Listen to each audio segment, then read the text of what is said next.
Lev Golink and Ivanka Trump's two tweets about the neo-Nazis in Charlottesville were like saying nothing at all. Among other things, Jared Kushner's family history of Holocaust survival should have prompted a stronger reaction. Golinkin writes, CNN: I first heard the silence late Tuesday night, while pecking at my phone, waiting for Jared Kushner and Ivanka Trump to denounce President Donald Trump's latest comments on neo-Nazis after the white supremacist rally in Charlottesville, Virginia, and the death and mayhem that resulted. After the president tried to compare neo-Nazis to what he described as the all-left, saying I think there is blame on both sides, there was still no outcry from Jared or Ivanka. Slowly, as the hours ticked away, the silence descended. Many think of silence as the absence of noise, but that's only one type of silence. There is a different, darker variety, one Jews and African Americans have gotten to know well over the centuries. This silence doesn't suppress sound, it amplifies it. It is the boom of the MS St. Louis departing for Nazi-threatened Europe after being denied entry by port after port. It's the whisk-whisk of Southern Belle fanning themselves at the slave auction. It's the presence of apathy amid injustice and horror. It heard this kind of silence long ago. I heard it in the Soviet Union, in the footfalls of teachers and classmates calmly walking around me and the other Jew in my class as we received our daily beatings. It heard it in the Doppler effect of cars passing my family and other refugees when we were hitchhiking along frigid Austrian roads. But the silence emanating from Jared and Ivanka was exponentially more powerful than any I'd heard before.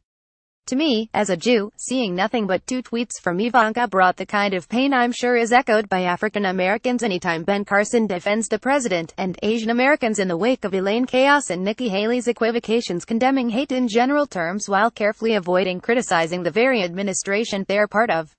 No press conference was forthcoming, no rejection of Donald Trump's words, there was no statement from Jared about the horror his grandparents had survived, nothing from Ivanka, who had spoken about standing up for mothers on the campaign trail, about defending today's Jewish children, her children, indeed all children, from intimidation and violence.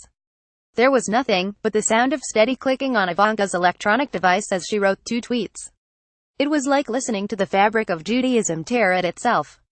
Beneath Jewish rituals, customs and rules lies a simple and sacred idea: preserving the sanctity of life. It's why the ill are absolved from fasting on days of penance. It's why the no electricity, no work rules of Shabbat go out the window the moment a life-threatening emergency hits. In fact, it's considered a grave sin to put someone at risk by blindly keeping the Sabbath, for it places righteousness above humanity. This ethical focus on preserving life is the substrate of Judaism, first, last and always. The silence from the White House flew in the face of this sacred tenet, assailing it at an almost elemental level. If two Jews at the pinnacle of American power, one, the grandson of Holocaust survivors, the other, a woman who had devoted years of rigorous study to converting to the religion, refused to denounce Trump's equivocations on neo-Nazis, are they still Jews by Wednesday? It was clear I wasn't the only one wondering.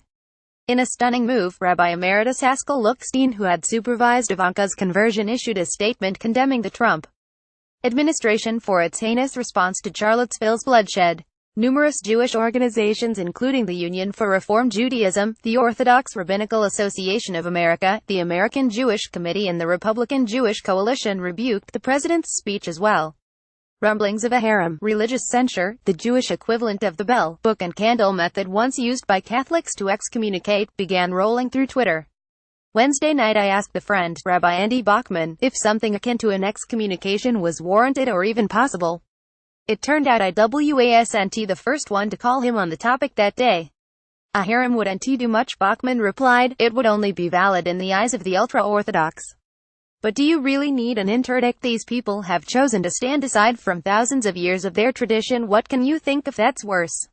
I couldn't. For me, embracing a Jewish identity came as the result of a battle, years of slowly undoing the damage of Soviet persecution which lasted long after I landed on U.S. soil. I couldn't imagine people born into safety and privilege throwing away their birthright like trash. And yet, that's what happened. That was the silence it heard.